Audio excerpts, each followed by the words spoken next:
Welcome to the Zandbergen Report, where wealth strategies and pop culture collide, featuring your distinguished host and certified financial planner, Bart Zandbergen. Welcome to our show of Dream Chasers and Wealth Makers. We are thrilled to be back in the studio today with a new episode of the Zandbergen Report. I'm proud to bring in the movers, shakers, and difference makers who are passionate about sharing what they have learned and what you need to know today. Hi, everyone. Thank you for being on the Zandbergen Report. I'm so excited to have everyone here and listening to our podcast today. I'm super excited to have Jason Ma on the show. And I just wanted to tell you a little bit about Jason, and just so you know who he is.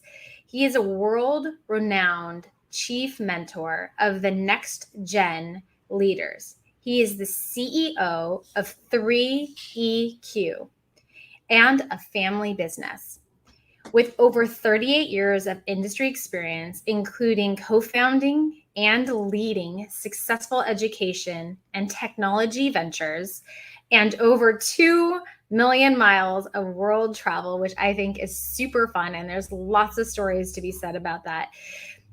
Jason has inspired, he's guided, and he's transformed many people on one-on-one in their lives, and numerous Gen Zs, elder leaders, while easing legacy and succession planning for the ultra high net worth families. So again, he is helping guide leaders and families through succession planning. And so part of that is really why we wanted him on our show today.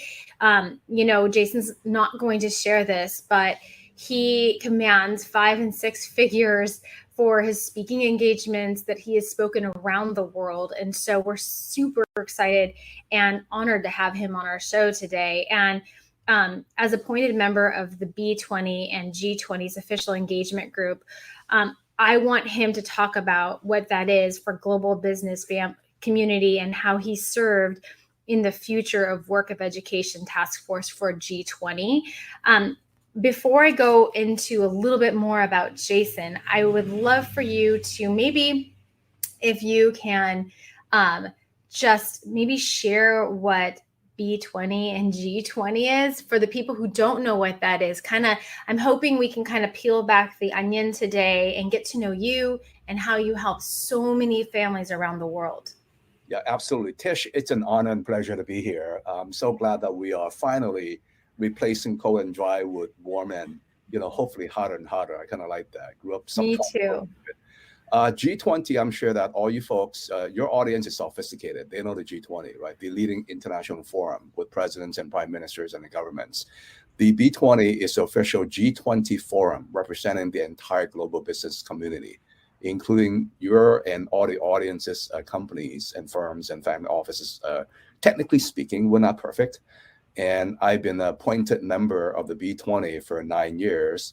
One of the few Americans that get appointed every year, which is kind of unusual. And I've been sitting on their future of work and education task force for the past 9 years through Australia, Turkey, China, Germany, Argentina, Saudi Arabia, Italy, Indonesia. This year is India. So I'm Silicon Valley's leading member. Quietly, I keep a low profile. I see a few things. And is such an honor for you to be on that, having that role and being part of those conversations. It's you really. Our work, including policy recs that get the attention of the presidents and the prime ministers and all the governments, right? Yeah. We indirectly impact billions of people, countless businesses. So to me, that's within the philanthropy bucket in my 3 buckets, right? I got a bucket in 3EQ, my family business. I'm building another tech company. And my smaller bucket is my philanthropy. That's part of that, alongside other line items. That's amazing. And by the way, if you want to go to Jason's website, we'll share more later. But if you want to go to his website, it's 3EQ.com. And you can see the plethora of amazing things that you have done and people who you've spoken with, and the tables that you've sat on and been able to participate and make that global change and be a quiet influence globally, I think is pretty amazing. So we'll share all that stuff at the end, but if people want to also find you, they can find those pillars there on your website as well. If I could be upfront, you have to spell out three, THREE, EQ.com, because the number 3 is taken. So 7 characters, 3EQ.com. Great point. Thank you for pointing that out, Jason. I appreciate it.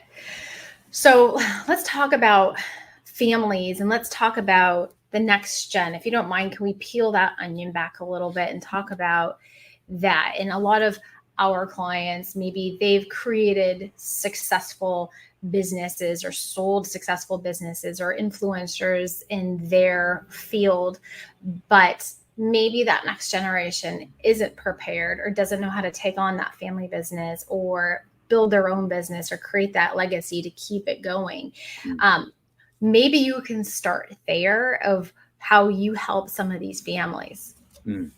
My, in one phrase, I would say my mission in my tiny little family business 3EQ is to prepare next gens for greatness and transforming lives. That says quite a bit. Preparing next gens for greatness and transforming lives. I love that. As what we talked about is that, think about yourself. You look like just graduated high school. Same for me. I look like just graduated high school. So you are a millennial, correct? Yeah. Yeah. Even though I look 17, but I'm actually a tail end boomer. My daughters are 26 and 22. My Gen Z students, my high school students, my college students, are mentees, I call them. Yeah. They say, Tamar, you got more energy than we do, right? We joke around all the time because my energy is like Gen Z, right? I bring a lot of love to them. Yeah. Yeah. And if we could peel back the onion, like what we talked about, is that think of it in terms of life stages. Okay. Parents, our legacy, succession planning, we all get that, right? Your parents. Yeah. And, our legacy, am I happy? Are my relationships good? Am I joyful? Am I getting peace of mind, right? All parents. The fundamentals. That's me myself, included, right? I hate it when my kids hate me. Sometimes they hate me once in a while because, oh, Dad, you messed up here. I said, okay, I learned, but I improved. Right, LOL. And high school kids, in especially wealthy families, right? Most wealthy parents, let's face it, they care about college admissions. Yeah, that's true. College admissions, right? Hey, get my kid into as high level of a school as possible, preferably some brand names, blah, blah, blah, right? Part of that core is really for the kids' future, and part of it is really social currency. I could say it goes to Harvard, goes to Berkeley, goes to USC, goes to Penn, goes to Wharton, right? Yep. And you can imagine my kids did pretty well, right? They're happy kids. And when it comes to, that's high school kids, right? But when it comes to college kids or university kids and grad school kids as well, and they care about what's in front of them, right? Their academic, their social, competitive college life. A lot of families, a lot of parents, I see it all the time. It pains me.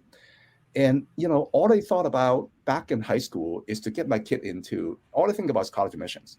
Right. So brainwashed That's the focus. by media. They're brainwashed by my competitors, right? So all they talk about college admissions. And I said, listen, you're talking to the mentor of mentors, the coach of coaches, right, of college consulting. I got down to such a science. It's scary, right?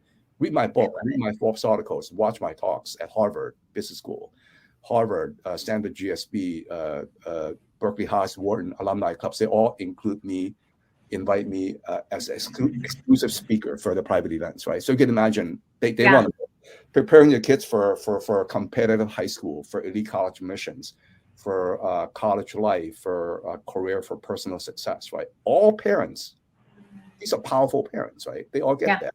Yeah. And but so college kids, they care about academics, they care about activities, they care about what I call boyfriend, girlfriend management. As stress and anxiety management. Right. So much anxiety and stress. Oh my God. In college, especially in college. Because the expectations.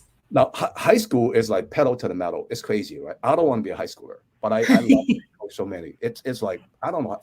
I love my kids. They love me back and all that. And now once you get out of college, within college, you also care about your career, your first job, internship, etc. Correct? It's really your life, your career, your future, your present, And there's so much bright and dark out there, Right. digital and TikTok and all the crazy pressure. Yeah, the from social media. blah, blah, blah, you know that, right? Mhm. Yeah. So I became an extremely deep and effective, I would call it practical or pragmatic psychologist, right? Mm. Individual, family, team, organization, company.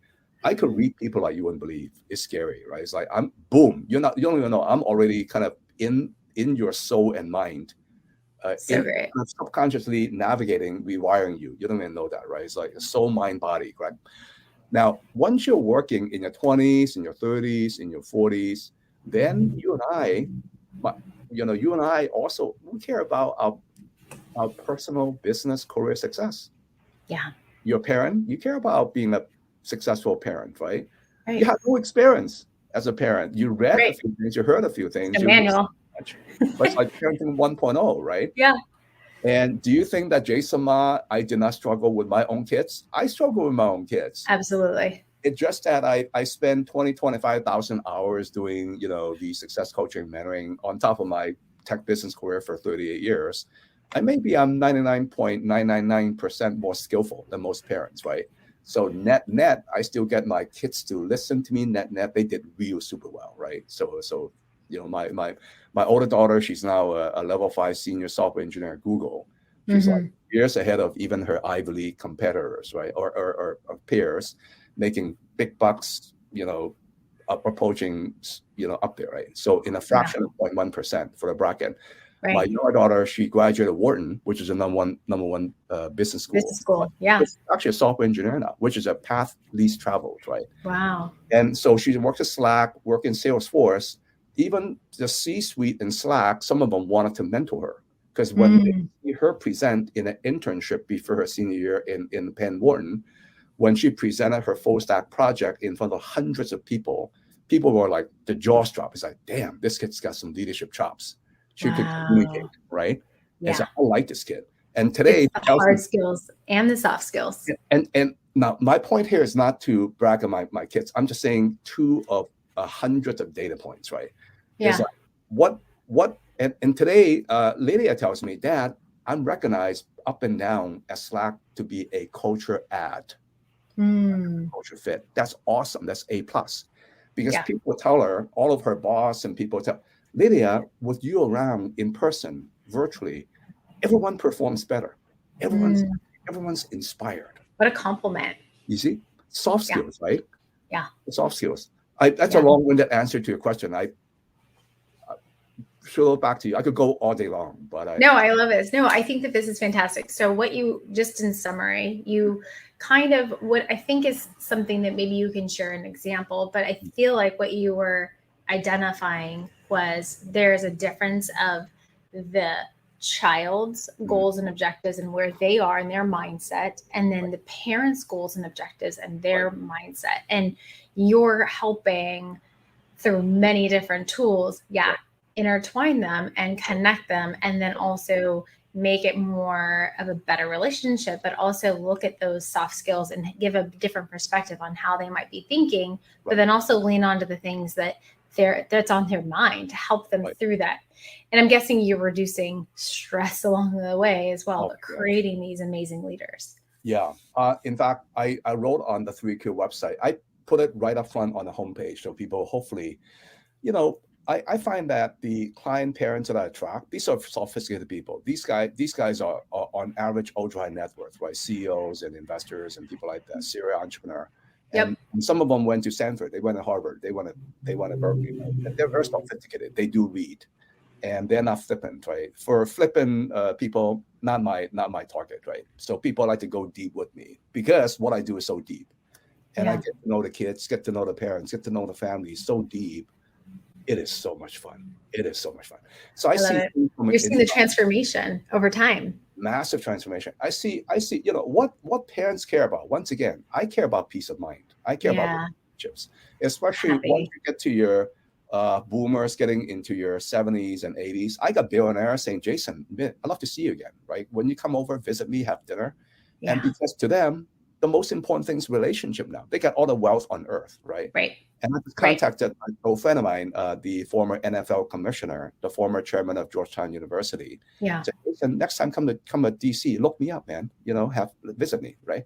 It's like they want to have relationship with people that they like, family, friends, and partners. Business they doing pretty well, right? What they worry about is not to have that. What they worry about is if I'm going to be like for me, right? If I'm going to be in bed, I might be 6 foot under 3 months later. Do I want people who love me, really love me around me, or do I want people who just want my money? The question is clear. You want them to be around you. Yeah, 100%. That's it.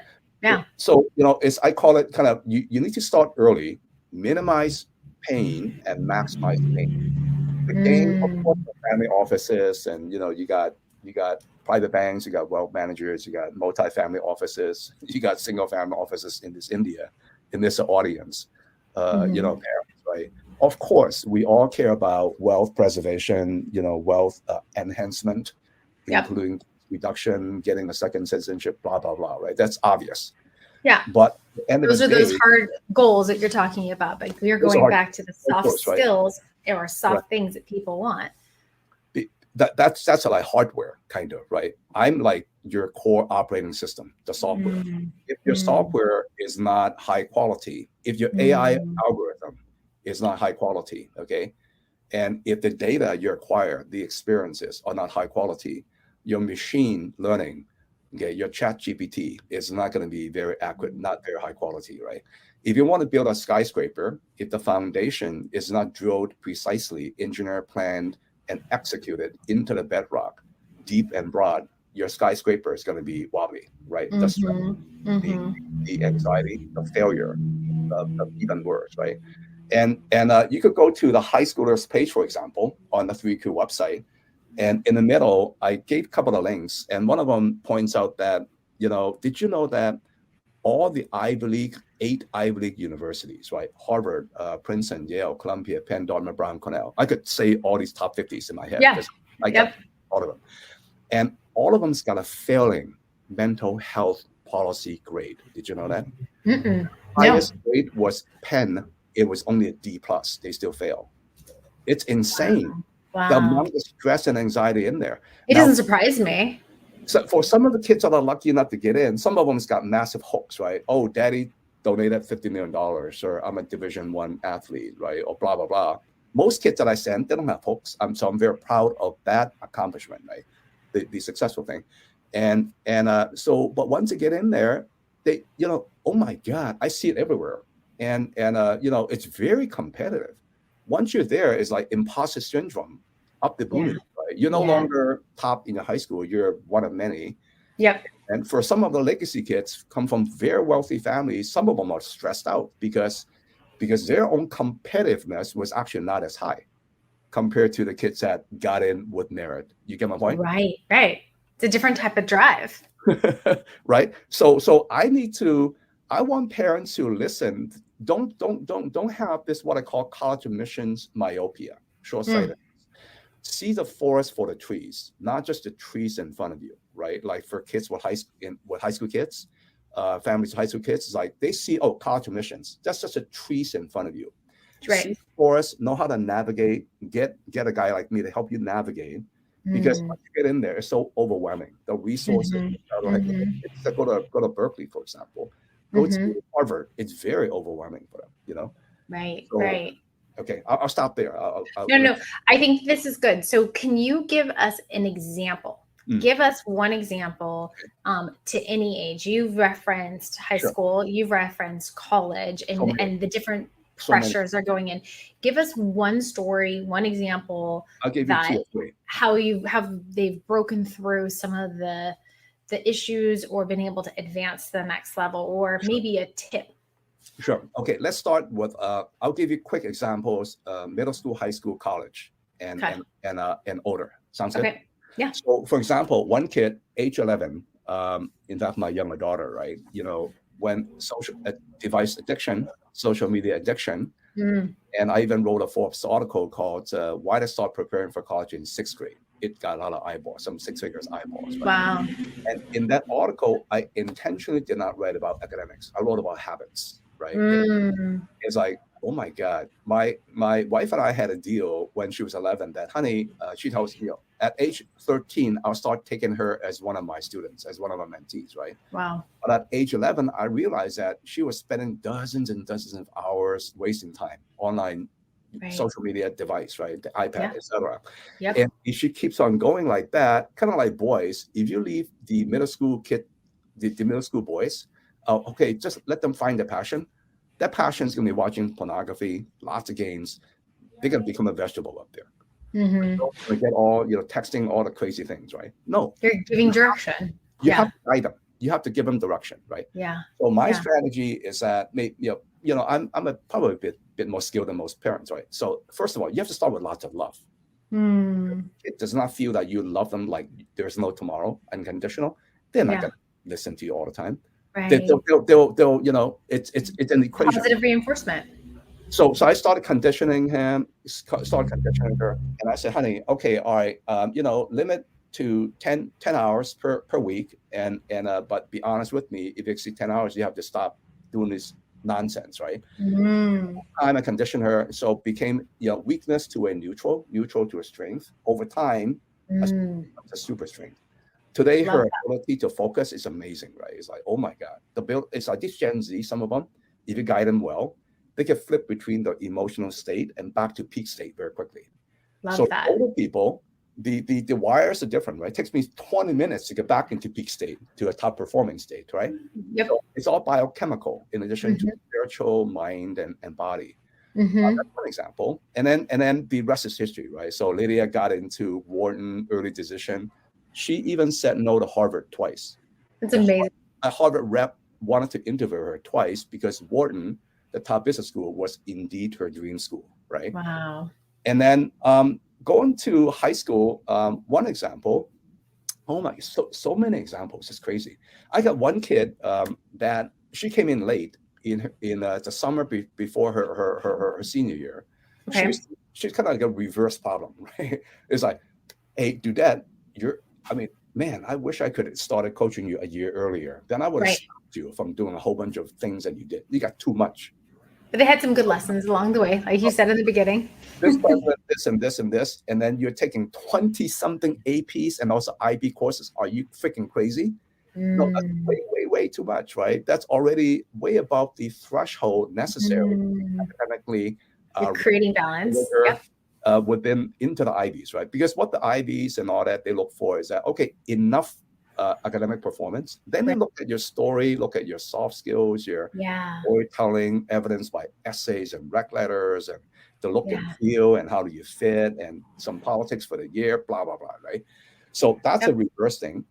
And then another kid, my own older daughter, I could speak about my daughters freely because a lot of my clients are a little bit confidential and all that, right? Yeah, absolutely. And my older daughter, when she was 14 years old, she was like, Dad, I don't know what the hell I'm doing in high school. I need help, right? So I guided her in activities, and one takeaway for parents, right, is that when you have kids that are in grade school, in kindergarten, in grade school, one habit you really want to help them is to help them build a very strong reading habit. Take their physical books, read in bed with them, okay? Digital, they're going to become super expert very quickly. Don't worry about that. Okay? But hone in them a very strong reading habit. Read. Then bake that into the system, into their 60 trillion synaptical connections, right? Yep. With 100 billion little neurons. Each neuron is a little humanoid. It's got its own personality. Okay, think of it that way. Okay. And so my older daughter, she applied and she oh my God, Dad, I. By the way, it's a funny story too. In 9th grade, I took her to Columbia in New York City. I can show you a picture. It cracks me up. She was like head down, sitting on a bench. She tells me, Dad, I hate Columbia. Right? And then the beginning of her senior year, 3 years later, she said, Dad, I love Columbia. What was the switch? Switch, right? Kids are kids. Kids are all over the map, right? Just being kids. And then she applied early decision, got rejected, got kind of shit-faced, right? I said, Yeah. oh my God, I got rejected. Yeah. And she got rejected. And then she got admitted to a couple of Ivies, and then she got, Dad, I got rejected to all these other things. I mean, she's kind of, each kid is different, right? She's got her own version of melodrama and all that. Yep. And then later on, she chose Georgetown over a couple of Ivies. I even debated with her, honey, Georgetown is an elite school, very famous, but it's not as brand name as these Ivies, right? Yeah. And then at the end of the day, it's about fit and belonging. And then she chose Georgetown because of her values, because the Jesuit, she likes that. She wants to go for urban home in the East Coast. Why? Because she grew up in Silicon Valley suburb, right? Right. So both my daughters are the same, right? It's like I say go, because I know that for technology, you might come back, right? Right. Blah, blah, blah. And she went into the McDonald's school business. But in her freshman year in Georgetown, she got bit by the Silicon Valley bug. And she started pivoting to computer science. And after she took an intro to computer science class, she hustled, tried real hard, and even beat out graduate students, got a paid internship. One thing led to another. So cool. Moved from business to CS. And then really hustled and did her activities. Back in high school, by the way, she founded this Acts of Random Kindness Club, ARC Club. Nice. That thing spread to 150 schools across all over Silicon Valley, private schools, public schools, California, nation, even through part of international. And I said, honey, you need to keep remaining, you need to keep being a spiritual leader for these kids, right? I'm more enthusiastic than she is right now. She's like way back for her. Yeah. So back to Sabrina, she got lucky along the way and got into the, we met people and then got into the program at Google and then got into internship at Google in the summer before her senior year. And then during the senior year got hired, right, by Google, which is unheard of. The senior vice president, former of human resources or people operations at Google. We know each other, right? I know friends at high places. And, he said, it's 25 times harder to get into Google than to get into Harvard. He was not kidding. Because Harvard back then was 6 or 7% admit rate. Google is like 0.25% hiring rate. Wow. So one out of 400 applications. That's how hard it is in Google. Today it's more like over 10x harder to get into Google than Harvard, right? It's amazing. So Jason, I'm going to interrupt you, but we are out of time. But I want to make sure that if you have any final thoughts or any ultimate lessons you've learned or you've shared with your clients, and then we can also we can put down some key points as the end of our show that we can always loop back around and share with all of our audience as well, because I'm sure you and I can chit chat for all day long with all of your amazing knowledge that you've shared with so many people. But I want to be able to make sure that in summary, if you can kind of wrap up some of the things that you've talked about. And I know the life stages, preparing children, middle school, junior high, high school, later on, creating those relationships. You've shared that in story, which has been amazing because it's simple shifts, but it takes time to create those dynamic personality advantages so they can be successful in life, which sounds easy to do, but it's really not. And not a lot of people know how to do that. So what's something maybe you can kind of put a bow around this and kind of share as a final thought? I would say I'll keep it simple. Okay, start early, minimize pain, maximize gain. Yeah. And just because your kids will never, the kids might, once they become very mature adults in their 20s, 30s, they might circle back and listen to parents quite a bit. They may start to really appreciate parents, right? Yeah. But for the younger ones here, seriously, get trusted third-party, top-notch and mentorship coaching to help you. Because, it's kind of like as a successful CEO, if you're not coachable by let's say Warren Buffett's going to coach you, would you like to? Absolutely, right? You got to be coachable. And then he's going to, and there's a book called $1 Trillion Coach by Bill Campbell. Without the late, great Bill Campbell, Steve Jobs, Sheryl Sandberg, Larry Page, a whole bunch of very powerful CEOs will tell you that without Bill Campbell, they would never even come close to being that successful. Bill Campbell helped add about $2 trillion of market cap. Yeah. So that trusted third-party mentorship or coaching is very, very important. Yep. It is important. Yeah. I love it. So this is amazing. So thank you so much for being on the show. I appreciate it. I think because we have more amazing points, we can just put that in the description at the end. And I have had such a pleasure having you on the show and sharing your experiences and stories through your own family in some of the similar situations you do with your clients around the world. So thank you so much for being on the show. Appreciate that. Thank you so much, Tish. I like to, one final point is go to my website. There's so much incredible actionable insights in there. My talks, my articles, and it's going to really, kind of light you up. So I love it. Well, you want to say it one more time so then people can know where to find it. And then we'll also have it links at the end. Right. Wonderful. Yeah. ThreeEQ.com. Just go there. It's all there. And feel free to reach out to me too. Perfect. Well, thank you, Jason. I appreciate it so much. And it's been a pleasure having you on the show. This concludes our show for today. Thank you. It's an honor and pleasure. Tune in next week for the latest edition of the Zandbergen Report, Tuesdays at 2 p.m. Catch up on our recent shows by visiting podcast.bartzandbergen.com. The Zandbergen Report is also available on iTunes, iHeartRadio, and Spotify. Interested in being a featured guest on our show or have a question you'd like to hear us answer? Email podcast@bartzandbergen.com. The contents of this podcast episode do not constitute an offer of securities or a solicitation of an offer to buy securities and may not be relied upon in making an investment decision related to any investment offering Access Wealth Management LLC, an SEC-registered investment advisor. Access does not warrant the accuracy or completeness of the information contained herein. Opinions are our current opinions and are subject to change without notice. Prices, quotes, rates are subject to change without notice. Generally, investments are not FDIC insured, not bank guaranteed, and may lose value.